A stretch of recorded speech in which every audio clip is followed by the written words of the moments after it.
Bonjour à tous et merci de rendre possible de parler emploi et éolien en mer.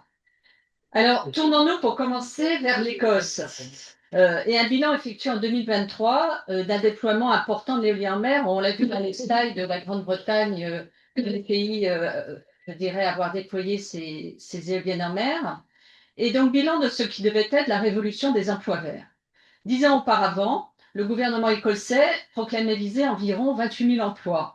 En réalité, il n'a été délivré qu'un dixième des emplois alors promis. Le syndicat GMB Scotland a demandé un sommet urgent afin de s'assurer que le pays ne continue pas à se tromper dans la révolution des emplois verts. Il a réclamé davantage de turbines et d'infrastructures effectivement construites en Écosse pour y créer plus d'emplois. Et effectivement, selon les estimations de l'Office national de la statistique, le chiffre d'affaires de l'éolien offshore avait été multiplié par plus de 27 au cours des 7 années et le nombre d'emplois par 4,5. GMB a déploré l'incapacité aussi à protéger et à créer des emplois d'ingénieurs pendant cette transition. Et enfin, les éoliennes sont en Écosse, les profits sont ailleurs. C'est ce qui est ressorti de ce bilan.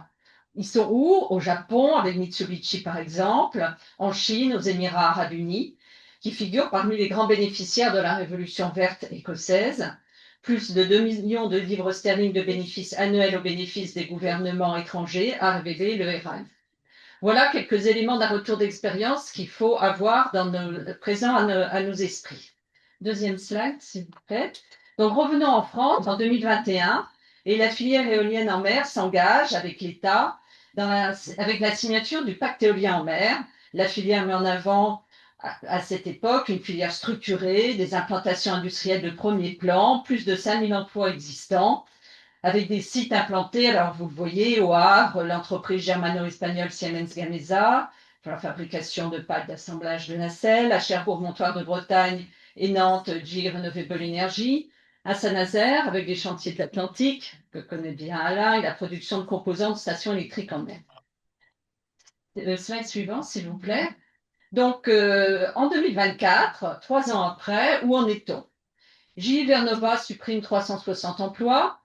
Les salariés redoutent la fermeture définitive des sites français à Nantes et Montoire de Bretagne d'ici 2027. RWE, le numéro 2 mondial allemand, après avoir pourtant remporté Manche-Mer du Nord, annonce sa volonté de quitter l'éolien en mer français. 50 emplois. Siemens Gamesa étend certes son usine du Havre pour la fabrication des pales, mais annonce des licenciements massifs au niveau mondial. Vestas, géant danois du secteur, annonce des suppressions d'emplois au Royaume-Uni et renonce à une usine en Pologne. D'ailleurs, au niveau mondial toujours, l'Agence internationale de l'énergie révise à la baisse ses prévisions pour le secteur, moins 27%. L'objectif donc de 2000 emplois pour 2035, qui repose sur une hypothèse de double croissance France et internationale, est fragilisé. Se pose désormais la question du devenir de la filière, réputée structurée pourtant il y a 3 ans avant, et la préservation des emplois. Alors, continuons notre parcours dans l'emploi. Et là, dans l'emploi dans la phase d'installation-construction, qui suit celle des études de conception. C'est une phase qui dure à peu près 3 ans, enfin ça peut varier. En tout cas, en mai 2024, le parc de Saint-Brieuc est mis en service. Donc, quelle chaîne de valeur et d'emploi voit-on sur Saint-Brieuc? 62 éoliennes fabriquées par Siemens Gamesa, entreprise espagnole, germano-allemande, comme on veut, au Havre. Les pales, les nacelles génératrices sont assemblées ou fabriquées au Havre, contact. Le réseau de câbles interéoliens est installé par Prysmian, société italienne, avec un navire italien qui navigue sous pavillon des Bahamas. Un autre navire support sous pavillon des Pays-Bas. Les fondations, maintenant. Elles sont fabriquées par Navantia Winda, Espagne. Les essais de tranchage par un navire battant pavillon chypriote et des tubes en acier provenant de Corée du Sud. Concernant la sous-station électrique, la construction des topside jackets par la filiale belge d'Eiffage se fait en Belgique et en Pologne. L'assemblage des jackets aux Pays-Bas avec des entreprises françaises sélectionnées.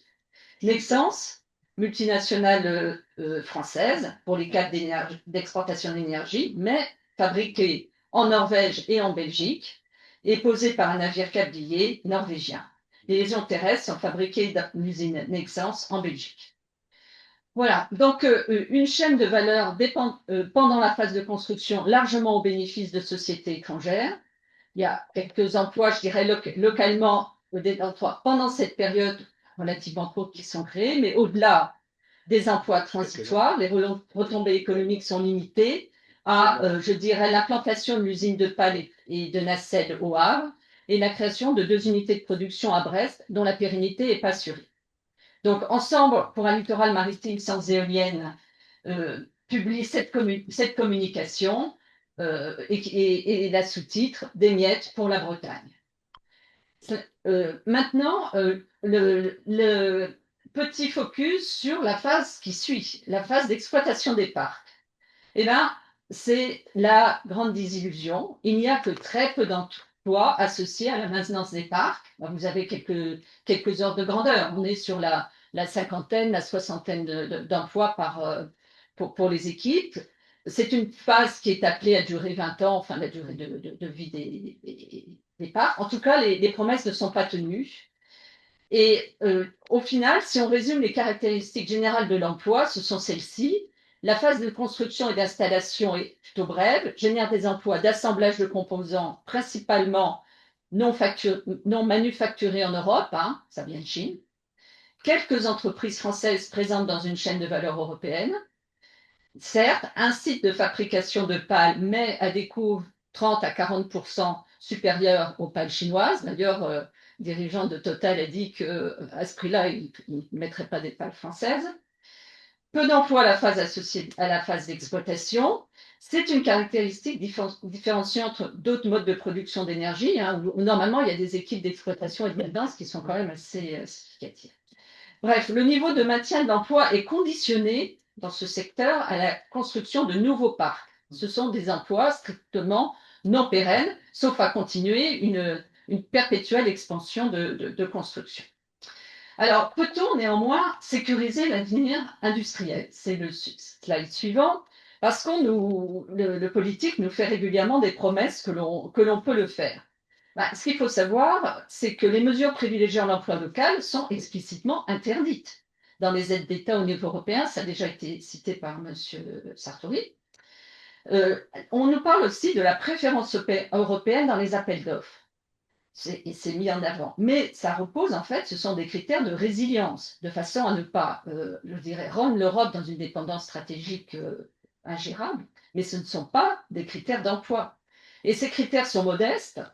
Ils sont définis dans le Net Zero Industry Act, 30% du volume annuel, et fragiles, car éminemment contournables par l'implantation d'usines en dehors du pays. Une usine au Vietnam, une usine d'une entreprise chinoise ne compte pas pour une entreprise chinoise.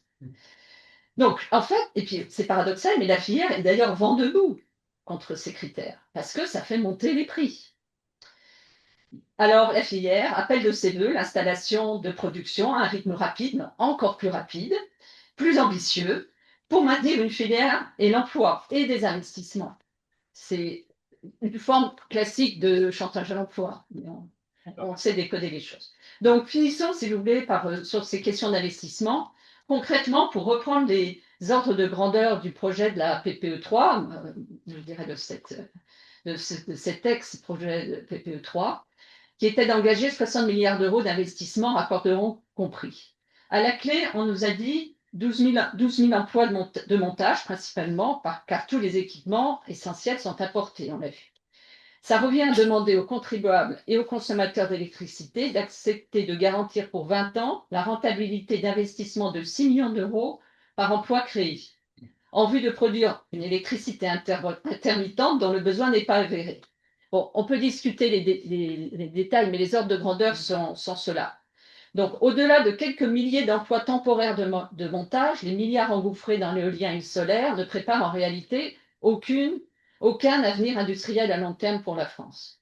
Voilà ce qui est ma conclusion, mais je voudrais quand même rajouter un addendum parce que c'est l'angle mort. Pour moi, c'est l'angle mort de ces questions de l'emploi et de l'éolien en mer. C'est celui de l'impact des zones industrielles sur l'emploi des autres secteurs qui sont connexes géographiquement. Ça peut être local ou même aller au-delà du local.